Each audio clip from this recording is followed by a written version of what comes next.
雨月物語。青月。昔、海安禅師という僧がいた。幼少より禅宗の真意を極め、諸国行脚に身を委ねて暮らしていた。ある年、下野の国に入った時のことである。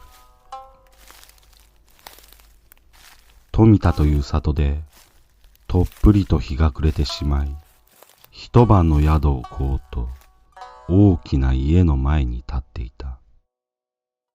すると、野良仕事から帰ってきた男たちが、夕暮れの薄闇にこの僧が立っているのを見て、山の鬼が来たぞーと大声でわめいた。すると家の中でも騒ぎ始め、女子供は泣き叫んで転げ回り、物陰に隠れた。この家の主人が驚いて棒を手に走り出ると、薄闇の中に50近い老僧が頭に青い頭巾をかぶり、身には墨染めの破れ衣をまとって立っている。老僧は主人を見て、杖で差し招くようにして、ご主人、なぜそんなにも怪しむのですか。諸国行脚の僧が一晩の宿をお借りしたいと思っていたところが、こんなにも怪しまれるとは思いもよりませんでした。このような痩せ坊主が強盗をするはずもなく、どうか怪しまないでいただきたい。と言った。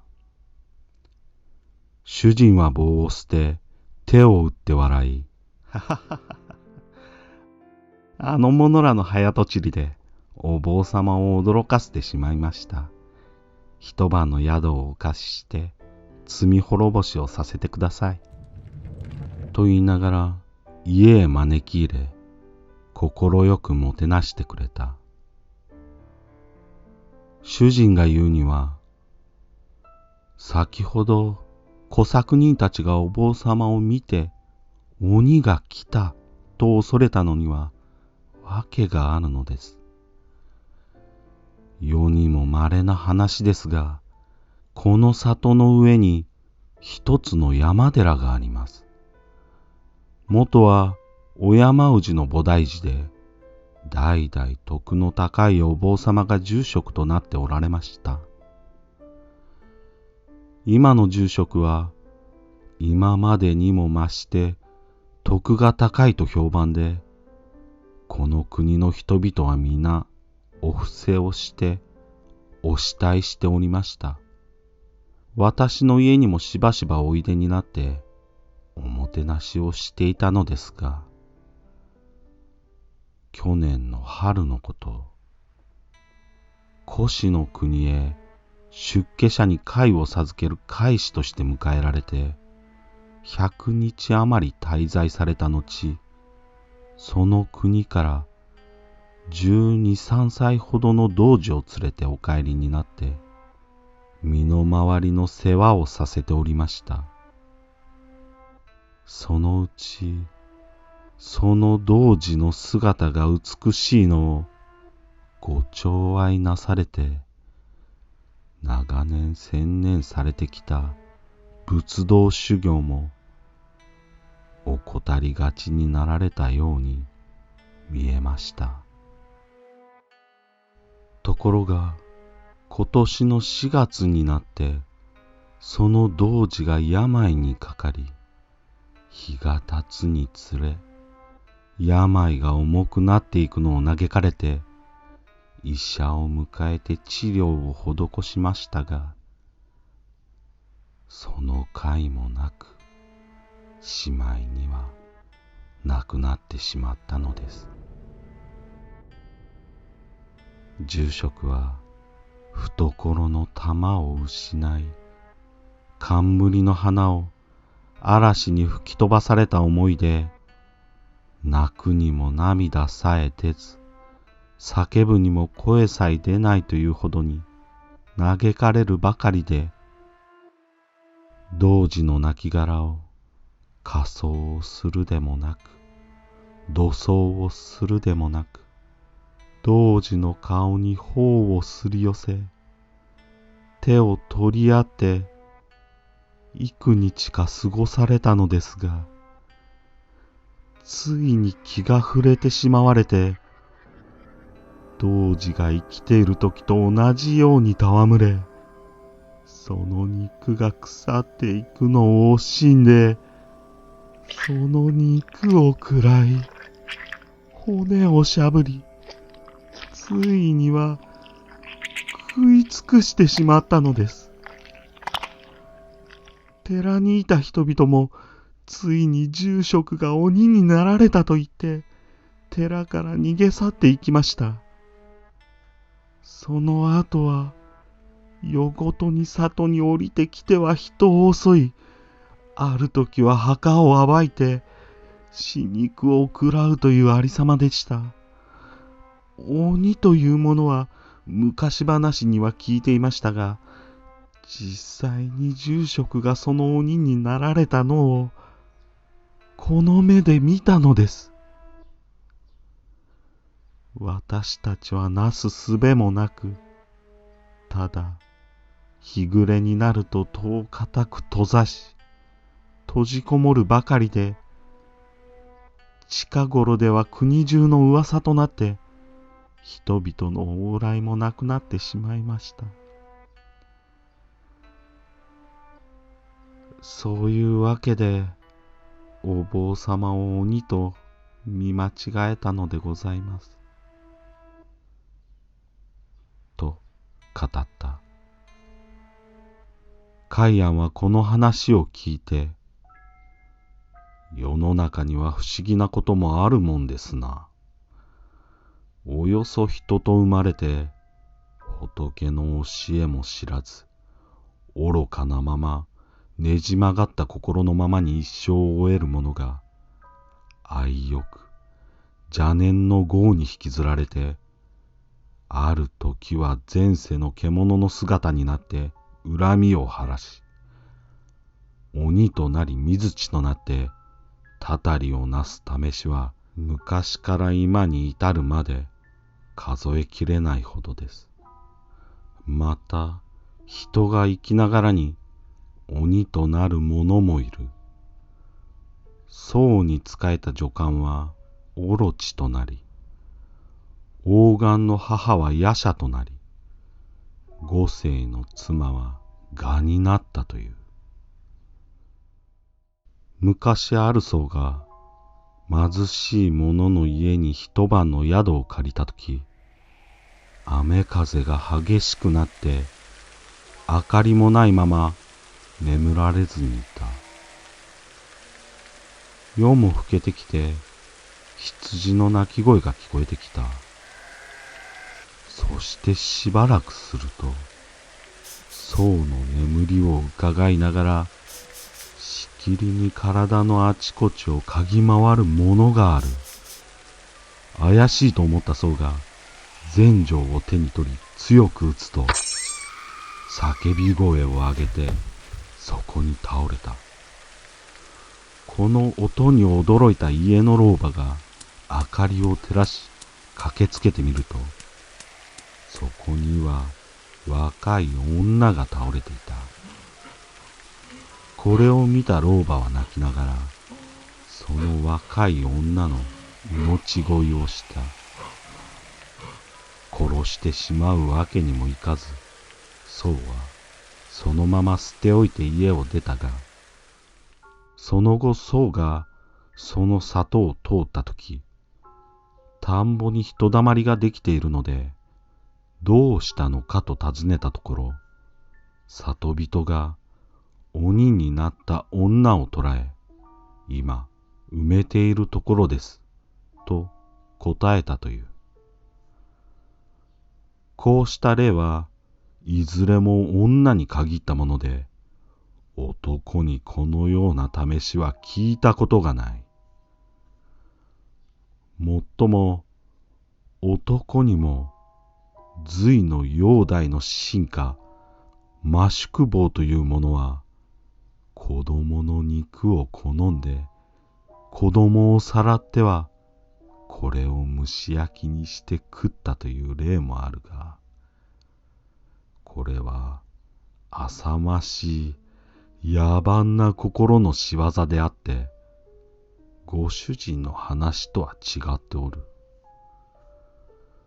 それにしても、その僧が鬼になったというのは、何か前世の因果であろう。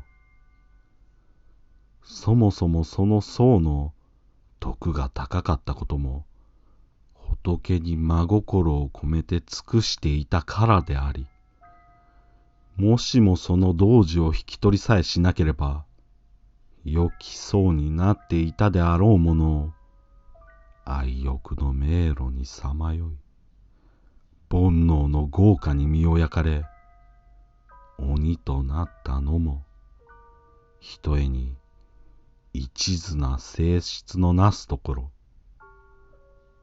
心を緩めれば妖魔となり、心を引き締めれば仏になることができるというのは、この僧のことを言うのだろう。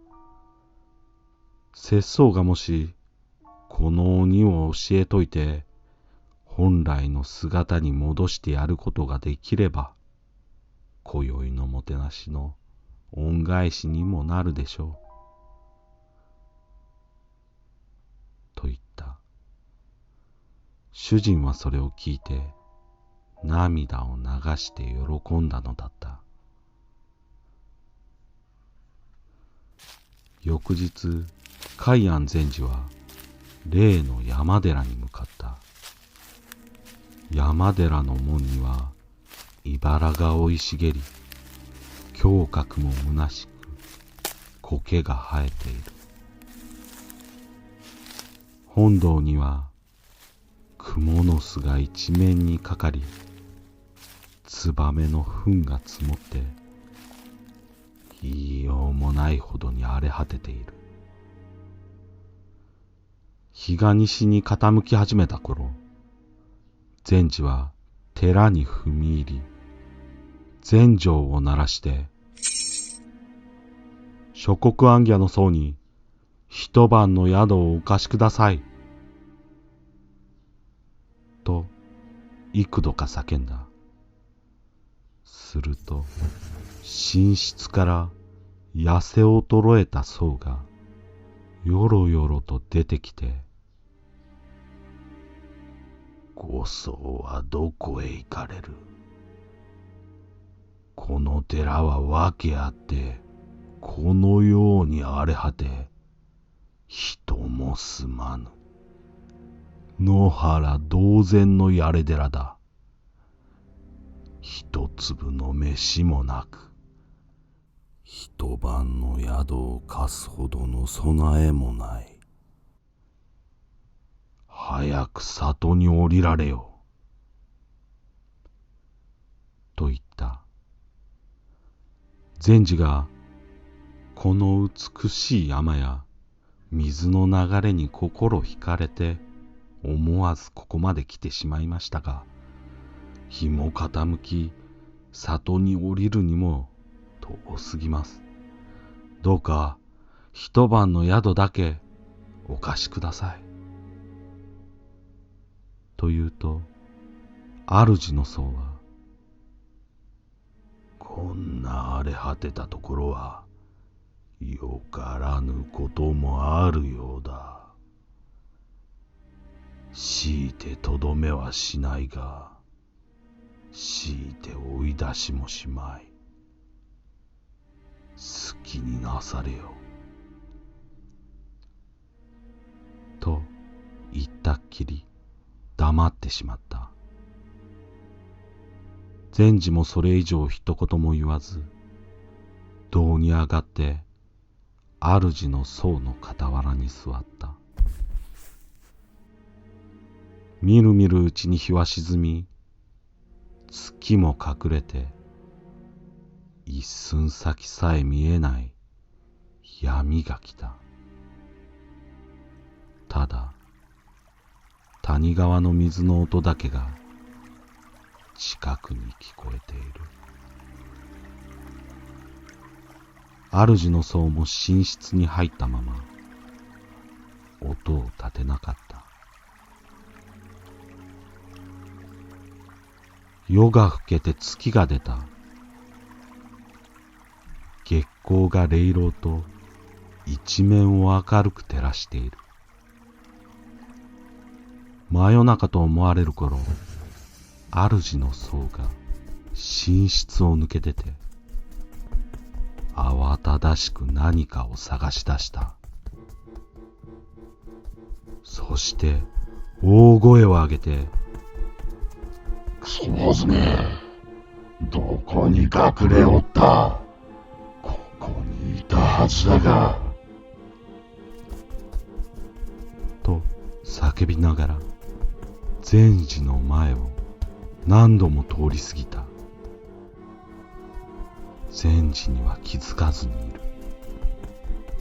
そうして本堂の方に駆けていったかと思えば、庭をぐるぐると回って踊り狂い、とうとう疲れ果ててそこに倒れたまま動かなくなった。やがて夜が明けて朝日が差してくると、主の僧はまるで酒の酔いから覚めたように目覚めて、善児が元の場所に座っているのを見つけ、ただ深いため息をつき、柱にもたれて呆然としていた。善児が近くに歩み寄り、ご住職、何を嘆かれておられる。もし飢えておいでならば、節操の肉を食って腹を満たされよ。と言った。主の僧は、ご僧は夜通し、そこにおいでであったか。と聞いた。善児は、ここで眠らずにおりました。と言うと、主の僧は、わしは浅ましくも、人の肉を好んで食らっておるが、まだ仏の実を食らったことがない。ご僧はまことの仏だ。鬼畜の眼では、ご僧のような生き仏を見ようにも、見ることができないのも道理であろう。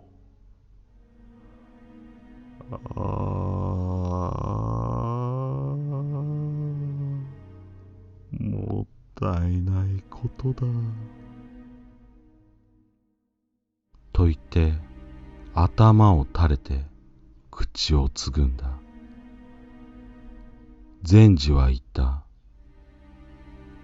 里人の話すところでは、お主は愛欲に溺れ、たちまち鬼畜になり下がり、夜ごとに里に降りては害をなすという。節操はこれを聞いて捨ておけず、わざわざここに来て、お主を本当の姿に戻してやりたいと思ったのだ。わしの教えを聞くつもりはあるか。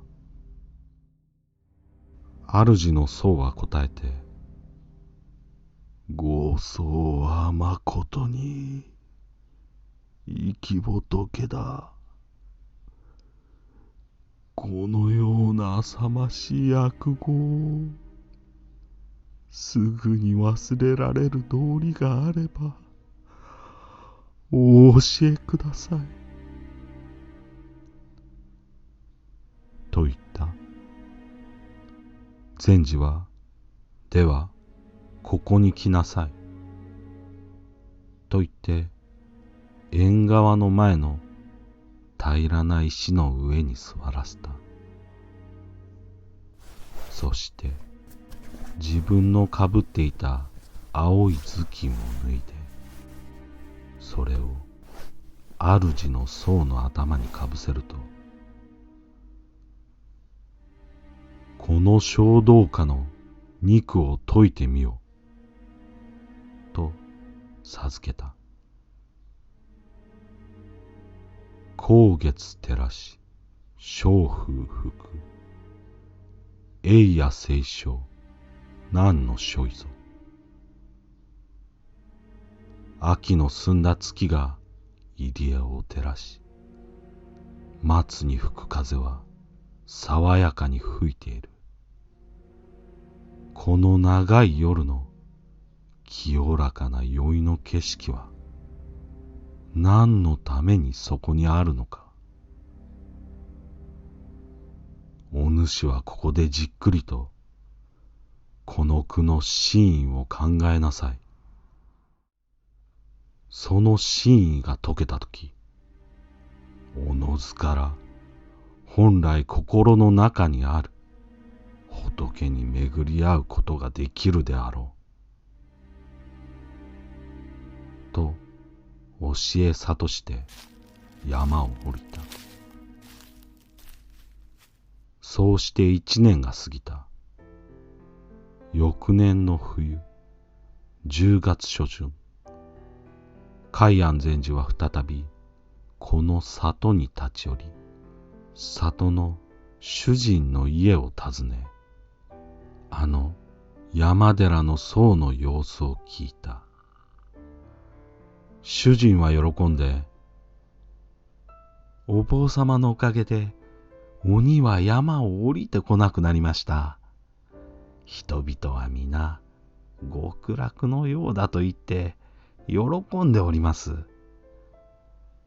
しかしまだ山に登るのは恐ろしがって、誰一人登るものはありません。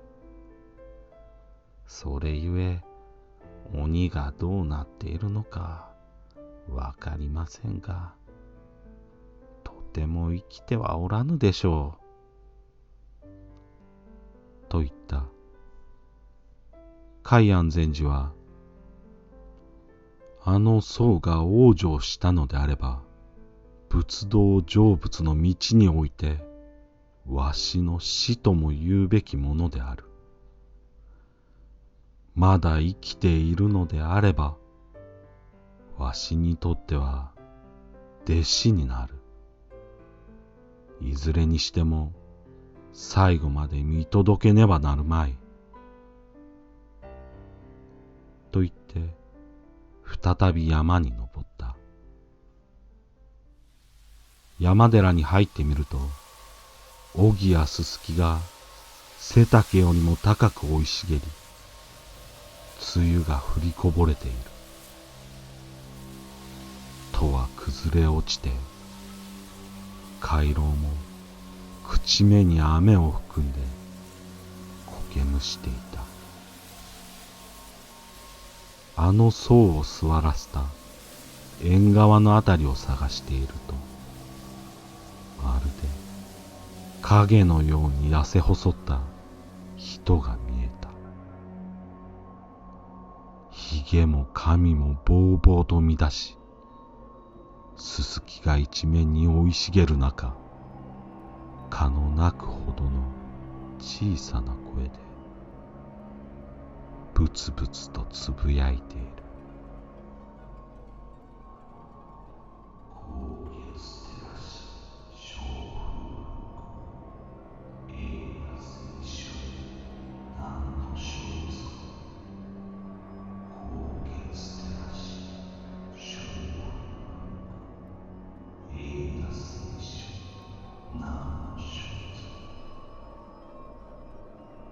海安禅師はこれをじっと見つめ、やがて禅杖を握り直して、そもさん、何の所為ぞ、と一喝して、その僧の頭を打ち据えた。すると僧は、氷が朝日に照らされて、たちまちに溶けるように消え失せ、あとはただ、青ずきんと骨だけが、草場の上に残されただけであった。まことに長い間の執念が、ここに至って消え尽くしたのだ。尊いことである。